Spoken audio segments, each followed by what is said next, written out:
Hi everyone, once again welcome to Sanvi exam ಅಕಾಡೆಮಿಗೆ ಎಲ್ಲರಿಗೂ ಮತ್ತೊಮ್ಮೆ ಸ್ವಾಗತ. Okay, as it is general knowledge questions explanation in details ಆಗಿ ನೋಡ್ತಾ ಹೋಗೋಣ. ಹೇಳಿದಾಗೆ ಒಂದು ಪ್ರಶ್ನೆಯಿಂದ ಹಲವಾರು ವಿಷಯಗಳು ನಿಮಗೆ ಗ್ರಹಿಸೋದಕ್ಕೋಸ್ಕರ ಈ ಥರ ಜನರಲ್ ನಾಲೆಡ್ಜ್ ಕ್ವಶನ್ ಪೇಪರ್ನ ಅನಾಲಿಸಿಸ್ ಮಾಡ್ತಾ ಇದ್ದೀನಿ ಅಂತ ನಾನು ಪದೇ ಪದೇ ಹೇಳಲ್ಲ. ಅದೇ ಕಾನ್ಸೆಪ್ಟಲ್ಲಿ ವೀಡಿಯೋಸ್ಗಳನ್ನ ಮಾಡ್ತಾಯಿದ್ದೀನಿ. ಓಕೆ, ತುಂಬ ಟಫ್ ಕ್ವಶನ್ ಪೇಪರ್ನ ತೊಗೊಂಡು ತುಂಬ ಇನ್ ಡೀಟೇಲ್ ಆಗಿ ಎಕ್ಸ್ಪ್ಲೈನ್ ಮಾಡುವಂಥ ಕೆಲಸವನ್ನು ಮಾಡ್ತಾಯಿದೆ. ಓಕೆ, ಡೈರೆಕ್ಟ್ ಪ್ರಶ್ನೆಗೆ ಹೋಗ್ಬಿಡೋಣ. ಈ ಪ್ರಶ್ನೆ ಏನು ಹೇಳುತ್ತಪ್ಪ ಅಂದರೆ, ಉತ್ತರ ಅಟ್ಲಾಂಟಿಕ್ ಒಪ್ಪಂದ ಸಂಘಟನೆ ಏನು ನ್ಯಾಟೋ ಇದೆಯಲ್ಲ, ಇದನ್ನು ಎದುರಿಸಲು ಸೋವಿಯತ್ ಯೂನಿಯನ್ನಿಂದ ರಚಿಸಲಾದ ಒಂದು ಮಿಲಿಟರಿ ಅಲಯನ್ಸ್ ಯಾವುದು ಅಂತ ಕೇಳ್ತಾನೆ. ಅದರಲ್ಲಿ Central Treaty Organisation, South East Asia Treaty Organisation, CENTO ಅಂತೇಳಿ, ಆಸ್ಟ್ರೇಲಿಯಾ, ನ್ಯೂಜಿಲ್ಯಾಂಡ್ ಮತ್ತು ಯುನೈಟೆಡ್ ಸ್ಟೇಟ್ಸ್ ಸೆಕ್ಯೂರಿಟಿ ಟ್ರೀಟಿ ಅಥವಾ ವಾರ್ಸೋ ಒಪ್ಪಂದ ಅಂತ ಕೇಳ್ತಾನೆ. ಇಂಗ್ಲೀಷಲ್ಲಿ ನೋಡೋಣ. The counter North Atlantic Treaty Organisation which military alliance was formed by the Soviet Union ಅಂತೇಳಿ. The Central Treaty Organisation, South East Asia Treaty Organisation, Australia, New Zealand and United States Security Treaty ಅಥವಾ Warsaw Pact ಅಂತೇಳಿ. Okay, ಈ ಪ್ರಶ್ನೆ ನೋಡೋದಾದರೆ actually ಇದೇನು ಹೇಳುತ್ತೆ, ಈ ಉತ್ತರ ಅಟ್ಲಾಂಟಿಕ್ ಒಪ್ಪಂದ ಒಂದು ಸಂಘಟನೆ ಆಗುತ್ತೆ. ಅದಕ್ಕೆ ಅಪೋಸಿಟ್ ಆಗಿ ಒಂದು ಯೂನಿಯನ್ ಅಂದರೆ ಸೋವಿಯತ್ ಯೂನಿಯನ್ನಿಂದ ಒಂದು ಮಿಲಿಟರಿ ಅಲಯನ್ಸ್ ರಚಿಸ್ತಾರೆ. ಸೊ ಅದು ಯಾವುದು ಅಂತೇಳಿ. ಸೊ ಅದಕ್ಕೆ ಆನ್ಸರ್ ಏನು ಗೊತ್ತಾ, ದ ವಾರ್ಸಾ ಒಪ್ಪಂದ ಅಥವಾ ವಾರ್ಸಾ ಪ್ಯಾಕ್ಟ್ ಅಂತ ಕರಿತೀವಿ. ಈ ವಾರ್ಸಾ ಒಪ್ಪಂದವನ್ನು ನಾವು ಮೇ 14, 1955ರಲ್ಲಿ ಇದನ್ನು ರಚನೆ ಮಾಡ್ತೀವಿ. 1955ರಲ್ಲಿ ಮೇ 14ರಂದು ಸೋವಿಯತ್ ಒಕ್ಕೂಟ ಮತ್ತು ಪೂರ್ವ ಯುರೋಪಿಯನ್ ಹಲವಾರು ಕಮ್ಯುನಿಸ್ಟ್ ರಾಜ್ಯಗಳು ಜೊತೆಗೆ ಪಶ್ಚಿಮ ರಾಷ್ಟ್ರಗಳ ಮೈತ್ರಿಕೂಟಗಳು ಸೇರಿಕೊಂಡು ಏನು ಮಾಡ್ತವೆ, ಈ ಪಶ್ಚಿಮ ರಾಷ್ಟ್ರಗಳ ಮಿಲಿಟರಿ ಮೈತ್ರಿಕೂಟವಾದಂತಹ ನ್ಯಾಟೋಗೆ ಪ್ರತಿಯಾಗಿ ಇದನ್ನು ಸ್ಥಾಪನೆ ಮಾಡ್ತವೆ. ಈ ನ್ಯಾಟೋ ಮತ್ತು ವಾರ್ಸೋ ಒಪ್ಪಂದ ಇದೆಯಲ್ಲ, ಇವು ಎರಡು ಮೈತ್ರಿಕೂಟಗಳು ಶೀತಲ ಸಮರದ ಸಮಯದಲ್ಲಿ ಏನಾಗಿರ್ತವೆ, ಪರಸ್ಪರ ವಿರೋಧಿಗಳಾಗಿರ್ತವೆ. ಏನಿದು ಶೀತಲ ಸಮರ ಅಂದರೆ, ಕೋಲ್ಡ್ ವಾರ್ ಅಂದ್ರೇನು, ಶೀತಲ ಸಮರದಲ್ಲಿದ್ದಂಥ ಮೈತ್ರಿಕೂಟಗಳು ಏನು ಅಂತ ನೋಡೋದಾದರೆ, ಎರಡನೇ ಮಹಾಯುದ್ಧ ಆಗುತ್ತಲ್ಲ, ಅದರ ನಂತರ ಏನಾಗುತ್ತೆ, ಜಗತ್ತು ಪ್ರಜಾಪ್ರಭುತ್ವದ ಪರವಾಗಿ ಅಮೇರಿಕ ಇರುತ್ತೆ ಮತ್ತು ಕಮ್ಯುನಿಸ್ಟ್ ಪರವಾಗಿ ಸೋವಿಯತ್ ಒಕ್ಕೂಟದ USSR ಇರುತ್ತೆ. ಇವೇನಾಗ್ತವೆ, ಎರಡು ಬಣಗಳಾಗಿ ವಿಭಾಗವಾಗ್ತವೆ. ಈ ಬಣಗಳು ಏನು ಮಾಡ್ತವೆ, ತಮ್ಮ ಪರಸ್ಪರ ಸೈನ್ಯ ಬಲವನ್ನು ಹೆಚ್ಚಿಸ್ಕೊಳ್ಳೋಗೋಸ್ಕರ ಮತ್ತು ತಮ್ಮ ಪ್ರಭಾವವನ್ನು ವಿಸ್ತರಿಸೋಗೋಸ್ಕರ ಏನು ಮಾಡ್ತೇವೆ, ಹಲವಾರು ಮೈತ್ರಿ ಒಕ್ಕೂಟಗಳನ್ನು ಏನು ಮಾಡ್ತೇವೆ, ರಚನೆ ಮಾಡ್ಕೊಳ್ತಾ ಹೋಗ್ತೇವೆ. ಅದರಲ್ಲಿ ಒಂದು ನ್ಯಾಟೋ ಅಂದರೆ ಗೊತ್ತಲ್ಲ, ಉತ್ತರ ಅಟ್ಲಾಂಟಿಕ್ ಒಪ್ಪಂದ ಸಂಘಟನೆ ಅಥವಾ ನಾರ್ತ್ ಅಟ್ಲಾಂಟಿಕ್ ಟ್ರೀಟಿ ಆರ್ಗನೈಸೇಷನ್ ಅಂತ ಹೇಳ್ತೀವಿ. ಇದರ ಸ್ಥಾಪನೆ ಎಷ್ಟಾಗುತ್ತೆ, 1949ರಲ್ಲಿ ಸ್ಥಾಪನೆ ಆಗುತ್ತೆ. ಉದ್ದೇಶ ಏನಪ್ಪ ಅಂದರೆ, ಈ ಪಶ್ಚಿಮ ಯುರೋಪ್ ಮತ್ತು ಉತ್ತರ ಅಮೆರಿಕದ ದೇಶಗಳ ನಡುವೆ ಒಂದು ಸಾಮೂಹಿಕ ರಕ್ಷಣೆ ಮಾಡೋದು, ಕಲೆಕ್ಟಿವ್ ಡಿಫೆನ್ಸ್ಗೋಸ್ಕರ ಇದನ್ನು ಒದಗಿಸುವುದು ಇದರ ಒಂದು ಕೆಲಸ ಆಗಿರುತ್ತೆ. ಒಂದು ಸದಸ್ಯ ರಾಷ್ಟ್ರದ ಮೇಲೆ ಏನಾದರೂ ದಾಳಿ ಆದರೆ ಅದು ಎಲ್ಲ ಸದಸ್ಯರ ಮೇಲೆ ದಾಳಿ ಎಂದು ಪರಿಗಣಿಸಿ ಎಲ್ಲರೂ ಒಟ್ಟಾಗಿ ರಕ್ಷಣೆ ನೀಡೋದು ಇದರ ಒಂದು ಉದ್ದೇಶ ಆಗಿರುತ್ತೆ. ಸೊ ಇದರ ಮೇನ್ ಬಾಸ್ ಯಾರಪ್ಪ ಅಂದರೆ ಅಮೆರಿಕ ಸಂಸ್ಥಾನ ಇದರ ಒಂದು ನೇತೃತ್ವವನ್ನು ವಹಿಸಿತ್ತು. ಇನ್ನು ವಾರ್ಸಾ ಪ್ಯಾಕ್ಟ್ ಅಂದರೆ, ವಾರ್ಸಾ ಟ್ರೀಟಿ ಆರ್ಗನೈಸೇಷನ್ ಅಂತೇಳಿ ಇದನ್ನು ವಾರ್ಸಾ ಪ್ಯಾಕ್ಟ್ ಅಂತ ಕರಿತೀವಿ. ಬಟ್ ಇದು ಕೂಡ ಒಂದು ಟ್ರೀಟಿ ಆರ್ಗನೈಸೇಷನ್. ಇದರ ಸ್ಥಾಪನೆ 1955ರಲ್ಲಿ ಆಗುತ್ತೆ. ಉದ್ದೇಶ ಅದೇ, ಉತ್ತರ ಅಟ್ಲಾಂಟಿಕ್ ಒಪ್ಪಂದ ಸಂಘಟನೆಯ ಬಲವನ್ನು ಎದುರಿಸಲು ಪಶ್ಚಿಮ ಜರ್ಮನಿಯು ನ್ಯಾಟೋ ಸೇರ್ಪಡೆಯಾದ ನಂತರ ಏನಾಗುತ್ತೆ, ಸೋವಿಯತ್ ಒಕ್ಕೂಟ ತನ್ನ ಭದ್ರತೆಯನ್ನು ಖಚಿತಪಡಿಸಿಕೊಳ್ಳಲು ಈ ಒಂದು ವಾರ್ಸಾ ಪ್ಯಾಕ್ಟನ್ನು ಅಥವಾ ವಾರ್ಸಾ ಟ್ರೀಟಿ ಆರ್ಗನೈಸೇಷನ್ ಏನು ಮಾಡ್ತಾರೆ, ಅವರು ರಚಿಸ್ತಾರೆ. ಓಕೆ, ಇದರ ಮೂಲಕ ಸೋವಿಯತ್ ಒಕ್ಕೂಟವು ಪೂರ್ವ ಯುರೋಪಿಯನ್ ತನ್ನ ಮಿತ್ರ ರಾಷ್ಟ್ರಗಳ ಮೇಲೆ ರಾಜಕೀಯ ಮತ್ತು ಮಿಲಿಟರಿ ಆಡಳಿತವನ್ನು ಏನು ಮಾಡುತ್ತೆ, ಸ್ಥಾಪನೆ ಮಾಡುತ್ತೆ. ಅದು ಯಾವಾಗ ಕ್ಲೋಸ್ ಆಗುತ್ತೆ ಅಂದರೆ 1991ರಲ್ಲಿ ಸೋವಿಯತ್ ಒಕ್ಕೂಟದ ಪತನದೊಂದಿಗೆ ಈ ಒಪ್ಪಂದ ಏನಾಗುತ್ತೆ, ವಾರ್ಸಾ ಪ್ಯಾಕ್ಟು ಕ್ಲೋಸ್ ಆಗುತ್ತೆ. ಓಕೆ, ಇನ್ನು ಇತರೆ ಕೊಟ್ಟದ್ದು ಸೆಂಟ್ರಲ್ ಟ್ರಿಟಿ ಆರ್ಗನೈಸೇಷನ್ ಕೊಟ್ಟಿದ್ದ, south East Asia treaty organisation ಕೊಟ್ಟಿದ್ದ. ನೋಡಿ, ಸೆಂಟ್ರಲ್ ಟ್ರಿಟಿ ಆರ್ಗನೈಸೇಷನ್ ಸೆಂಟೋ ಇದೆಯಲ್ಲ, 1955ರ ಸ್ಥಾಪನೆ ಆಗುತ್ತೆ. ಇದು ಬಾಗ್ದಾದ್ ಒಪ್ಪಂದ ಎಂದು ಪ್ರಾರಂಭದಲ್ಲಿ ಕರೀತಾರೆ. 1959ರಲ್ಲಿ ಅದೇನಾಗುತ್ತೆ, ಸಿಂಟೋ ಆಗುತ್ತೆ. ಇದರ ಉದ್ದೇಶ ಏನಪ್ಪ ಅಂದರೆ, ಈ ಮಿಡಲ್ ಈಸ್ಟ್ ದೇಶಗಳಿದಾವಲ್ಲ, ಮಧ್ಯಪ್ರಾಚ್ಯ ದೇಶಗಳಲ್ಲಿ ಕಮ್ಯುನಿಸಮ್ ಹರಡೋದನ್ನು ತಡೆಯೋದಾಗಿರುತ್ತೆ. Okay, next south east treaty organisation SEATO ಇದೆಯಲ್ಲ, ಇದರ 1954 ಸ್ಥಾಪನೆ ಆಗುತ್ತೆ.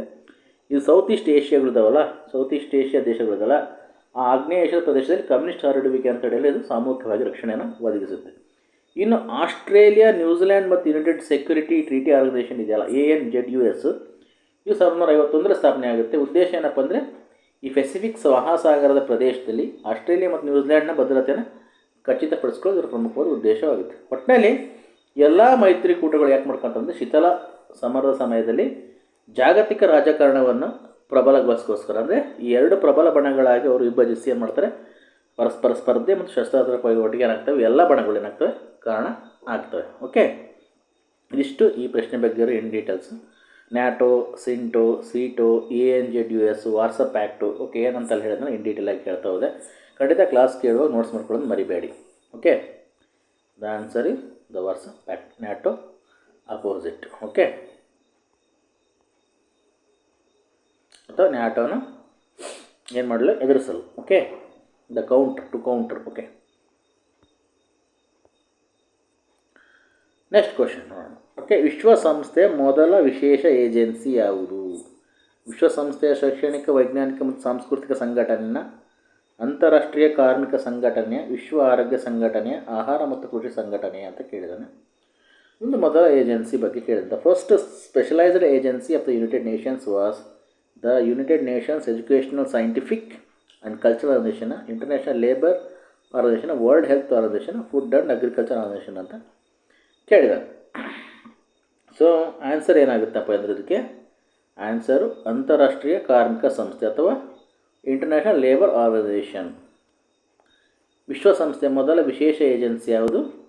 ಅಂತಾರಾಷ್ಟ್ರೀಯ ಕಾರ್ಮಿಕ ಸಂಘಟನೆ. ಎಸ್, ಏನಪ್ಪ ಅಂದರೆ ಇದು ಮೊದಲೇನಿತ್ತು, ಯುನೈಟೆಡ್ ನೇಷನ್ ಅಂತಿತ್ತು, ಸಂಯುಕ್ತ ರಾಷ್ಟ್ರಗಳ ಸಂಘ ಅಂತಿತ್ತು ಮೊದಲ ಮತ್ತು ಅತ್ಯಂತ ನಂತರ ವಿಶ್ವಸಂಸ್ಥೆ ಆಯಿತು. ಈ ಸಂಯುಕ್ತ ರಾಷ್ಟ್ರ ಸಂಘಗಳ ಮೊದಲಾಗಿರ್ಬೋದು ಮತ್ತು ಅತ್ಯಂತ ಹಳೆಯ ಒಂದು ವಿಶೇಷ ಏಜೆನ್ಸಿ ಅದು ವಿಶೇಷ ಸಂಸ್ಥೆ ಯಾವುದಂದರೆ ಅದು ಅಂತಾರಾಷ್ಟ್ರೀಯ ಕಾರ್ಮಿಕ ಸಂಘಟನೆ ILO. ಇದನ್ನು 1919ರಲ್ಲಿ ಇದನ್ನೇನು ಮಾಡ್ತಾರೆ, ಸ್ಥಾಪನೆ ಮಾಡ್ತಾರೆ. ಅಂದರೆ ವಿಶ್ವಸಂಸ್ಥೆ ಸ್ಥಾಪನೆ ಆಗುವುದಕ್ಕಿಂತ ಮುಂಚೆ 1945ರಲ್ಲಿ ವಿಶ್ವಸಂಸ್ಥೆ ಸ್ಥಾಪನೆ ಆಗುತ್ತಲ್ವ, ಅದು ಸ್ಥಾಪನೆ ಆಗುವುದಕ್ಕಿಂತ ಮೊದಲೇ ಈ ವರ್ಸೆಲ್ ಒಪ್ಪಂದದ ಭಾಗವಾಗಿ ಈ ILOವನ್ನು ಸ್ಥಾಪನೆ ಮಾಡ್ತಾರೆ. ಹಾಗಾಗಿ ವಿಶ್ವಸಂಸ್ಥೆಯ ಮೊದಲ ವಿಶೇಷ ಏಜೆನ್ಸಿ ಯಾವುದಾಗುತ್ತೆ, ಅಂತಾರಾಷ್ಟ್ರೀಯ ಕಾರ್ಮಿಕ ಸಂಘಟನೆ ಆಗುತ್ತೆ. ಮತ್ತು ಇದು ಮೊದಲ ಲೀಗ್ ಆಫ್ ನೇಷನ್ ಅಂಗ ಆಗಿತ್ತು. ಓಕೆ, ನಂತರ ಇದು ವಿಶ್ವಸಂಸ್ಥೆ ಮೊದಲ ವಿಶೇಷ ಸಂಸ್ಥೆಯಾಗಿ ಮಾರ್ಪಡುತ್ತೆ. ಓಕೆ, ನಾವು ಅಂತಾರಾಷ್ಟ್ರೀಯ ಕಾರ್ಮಿಕ ಸಂಸ್ಥೆ ಬಗ್ಗೆ ನೋಡೋದಾದರೆ ILO ಇದು ವಿಶ್ವಸಂಸ್ಥೆಯ ಅತ್ಯಂತ ಹಳೆಯ ಮತ್ತು ಮೊದಲ ವಿಶೇಷ ಸಂಸ್ಥೆ ಅಂತಲೇ ಕರಿಬೋದು. ಫಸ್ಟ್ ಸ್ಪೆಷಲೈಸ್ಡ್ ಏಜೆನ್ಸಿ ಸ್ಥಾಪನೆ ಹೇಳಿದಂಗೆ 1919ರಲ್ಲಿ ಆಗುತ್ತೆ. ವಿಶ್ವಸಂಸ್ಥೆ 1919ರಲ್ಲಿ ವಿಶ್ವಸಂಸ್ಥೆ 1945ರಲ್ಲಿ ಸ್ಥಾಪನೆ ಆಗುತ್ತೆ. ಅದಕ್ಕಿಂತ ಮುಂಚೆನೇ ಇದು ಇರುತ್ತೆ, ಯಾವುದು ಅಂತಾರಾಷ್ಟ್ರೀಯ ಕಾರ್ಮಿಕ ಸಂಸ್ಥೆ. ಕಾರಣ ಏನಪ್ಪ ಅಂದರೆ ಈ ಮೊದಲೇ ಮಹಾಯುದ್ಧದ ನಂತರ ಈ ಫಸ್ಟ್ ವರ್ಲ್ಡ್ ವಾರ್ ಆಗುತ್ತೆ. ಅದ ನಂತರ ಈ ಶಾಶ್ವತವಾದ ವಿಶ್ವಶಾಂತಿ ಮತ್ತು ನ್ಯಾಯವು ಜೊತೆಗೆ ಸಾಮಾಜಿಕ ನ್ಯಾಯದ ಮೇಲೆ ಆಧಾರಿತವಾಗಬೇಕೆಂಬ ತತ್ವದ ಮೇಲೆ ವರ್ಸಲ್ ಒಪ್ಪಂದದ ಭಾಗವಾಗಿ ಇದನ್ನು ಏನು ಮಾಡ್ತಾರೆ, ಸ್ಥಾಪನೆ ಮಾಡ್ತಾರೆ. Treaty of ವರ್ಸಲ್ಸ್. ಓಕೆ, ಅದರ ಭಾಗವಾಗಿ ILOನ ಸ್ಥಾಪನೆ ಮಾಡ್ತಾರೆ. ಇದರ ಪೂರ್ವ ಸಂಸ್ಥೆ ನೋಡಿದ್ರೆ ಮೊದಲು ಇದು ಲೀಗ್ ಆಫ್ ನೇಷನ್ಸ್ನ ಒಂದು ಅಂಗಸಂಸ್ಥೆ ಆಗಿತ್ತು. ವಿಶ್ವಸಂಸ್ಥೆ ಭಾಗವಾಗಿದ್ದು ಯಾವಾಗಪ್ಪ ಅಂದರೆ 1946ರಲ್ಲಿ ವಿಶ್ವಸಂಸ್ಥೆ ರಚನೆ ನಂತರ ಇದು ಅದರ ಮೊದಲ ವಿಶೇಷ ಸಂಸ್ಥೆಯಾಗಿ ಅಥವಾ ಸ್ಪೆಷಲೈಸ್ಡ್ ಏಜೆನ್ಸಿಯಾಗಿ ಅಧಿಕೃತವಾಗಿ ಸಂಯೋಜನೆಗೊಳ್ಳುತ್ತೆ. ಅದು ಇಂಟರ್ನ್ಯಾಷನಲ್ ಲೇಬರ್ ಆರ್ಗನೈಸೇಷನ್ ಅಥವಾ ಅಂತಾರಾಷ್ಟ್ರೀಯ ಕಾರ್ಮಿಕ ಸಂಘಟನೆ. ಇದರ ಉದ್ದೇಶ ಏನಪ್ಪ ಅಂತ ನೋಡೋಣ. ಉದ್ದೇಶ ಇಡೀ ಪ್ರಪಂಚ ತುಂಬ ಸಾಮಾಜಿಕ ನ್ಯಾಯವನ್ನು ಉತ್ತೇಜಿಸುವುದು, ಜೊತೆಗೆ ಕಾರ್ಮಿಕರಿಗೆ ಅವರಿಗೆ ಸಭ್ಯವಾದ ಕೆಲಸದ ಅವಕಾಶಗಳನ್ನು ಅಂದರೆ ಡೀಸೆಂಟ್ ವರ್ಕ್ಗಳನ್ನು ಮತ್ತು ಮಾನವ ಹಕ್ಕುಗಳನ್ನು ಖಚಿತಪಡಿಸುವುದು ಇದರ ಒಂದು ಮುಖ್ಯ ಉದ್ದೇಶ ILO. ಓಕೆ, ಇದು ರಚನೆ ಹೇಗಾಯಿತು, ಇದರ ಒಂದು ವಿಶಿಷ್ಟ ರಚನೆ ನೋಡಿದ್ರೆ ILO ಇದೆಯಲ್ಲ, ಅದು ಆ ಸಂಸ್ಥೆ ತನ್ನ ಸದಸ್ಯ ರಾಷ್ಟ್ರಗಳಲ್ಲಿ ವಿಶಿಷ್ಟವಾದ 3 ಪಕ್ಷಗಳ ಅಂದರೆ ಪಾರ್ಟಿ ಸ್ವರೂಪವನ್ನು ಹೊಂದಿರುತ್ತೆ.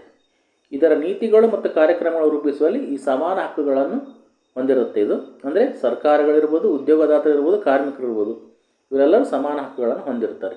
ಇದರ ಕೆಲಸ ಏನಪ್ಪ ಅಂದರೆ ಅಂತಾರಾಷ್ಟ್ರೀಯ ಕಾರ್ಮಿಕ ಮಾನದಂಡಗಳ ರಚನೆ ಮತ್ತು ಪ್ರಚಾರ ಮಾಡೋದು, ಅಂದರೆ ಸಂಪ್ರದಾಯಗಳು ಮತ್ತು ಶಿಫಾರಸುಗಳನ್ನು ಮಾಡೋದು. ಓಕೆ, ಇನ್ನು ಮೂಲಭೂತ ಕಾರ್ಮಿಕ ಹಕ್ಕುಗಳನ್ನು ರಕ್ಷಣೆ ಮಾಡೋದು, ಜೊತೆಗೆ ಅವುಗಳನ್ನು ಕಾಪಾಡ್ಕೊಳ್ತಾ ಹೋಗೋದು. ಅವುಗಳು ಯಾವಪ್ಪ ಅಂದರೆ ಸಂಘಟನೆ ಸ್ವಾತಂತ್ರ್ಯ, ಫ್ರೀಡಮ್ ಆಫ್ ಅಸೋಸಿಯೇಷನ್, ಒತ್ತಾಯಪೂರ್ವಕ ಕಾರ್ಮಿಕ ಪದ್ಧತಿ ನಿರ್ಮೂಲನೆ, ಫೋರ್ಸ್ಡ್ ಲೇಬರ್ನ ಸ್ಟಾಪ್ ಮಾಡೋದು, ಬಾಲ ಕಾರ್ಮಿಕ ಪದ್ಧತಿ ನಿರ್ಮೂಲನೆ, ಚೈಲ್ಡ್ ಲೇಬರ್ನ ನಿರ್ಮೂಲನೆ ಮಾಡೋದು, ಉದ್ಯೋಗದಲ್ಲಿ ತಾರತಮ್ಯ ಮಾಡೋದು ನಿವಾರಣೆ ಮಾಡೋದು, ನೆಕ್ಸ್ಟು ಕಾರ್ಮಿಕ ಮತ್ತು ಸಾಮಾಜಿಕ ವಿಷಯಗಳ ಬಗ್ಗೆ ಮಾಹಿತಿ ಮತ್ತು ತಾಂತ್ರಿಕ ನೆರವನ್ನು ನೀಡೋದು.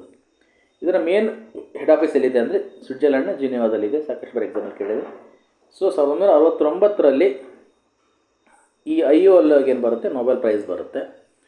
ಸೊ ಶಾಂತಿ ಪೀಸಲ್ಲಿ ನೊಬೆಲ್ ಪ್ರೈಸ್ ಬರುತ್ತೆ. ILO ಸಂಸ್ಥೆ 1969ರಲ್ಲಿ ಏನು ಮಾಡುತ್ತೆ, ನೊಬೆಲ್ ಶಾಂತಿ ಪ್ರಶಸ್ತಿಯನ್ನು ಪಡ್ಕೊಳ್ಳುತ್ತೆ. ಓಕೆ, ಇದಿಷ್ಟು ಈ ಪ್ರಶ್ನೆ ಬಗ್ಗೆ ಇರೋದು ಏನು ಡೀಟೇಲ್ಸ್. ಓಕೆ, ಸಾಕು 2 ಪ್ರಶ್ನೆ ಎಕ್ಸ್ಪ್ಲನೇಷನ್. ನೆಕ್ಸ್ಟು ಇದನ್ನು ಕಂಟಿನ್ಯೂ ಮಾಡ್ತಾ ಹೋಗ್ತೀನಿ. ಹಾಗೆಯೇ ಕಂಟೆಂಟ್ ಇಷ್ಟ ಆದರೆ ಎಕ್ಸಾಮ್ ಆದ್ಮೇಲೆ ಶೇರ್ ಮಾಡೋದು ಮರಿಬೇಡಿ. ಹಾಗೆಯೇ ನನ್ನ ಚಾನಲ್ನ ಸಬ್ಸ್ಕ್ರೈಬ್ ಮಾಡ್ಕೊಂಡು ನೋಡ್ತಾರೆ, ಖಂಡಿತ ಸಬ್ಸ್ಕ್ರೈಬ್ ಮಾಡ್ಕೊಂಡು ನೋಡಿ ಅಂತ ಹೇಳ್ತಾ ಈ ಒಂದು ಕ್ಲಾಸ್ನ ಇಲ್ಲಿ ಮುಗಿಸ್ತೀನಿ. ಒಂದು ಸೈನ್ ಆನ್ ಆಫಿ. Thank you.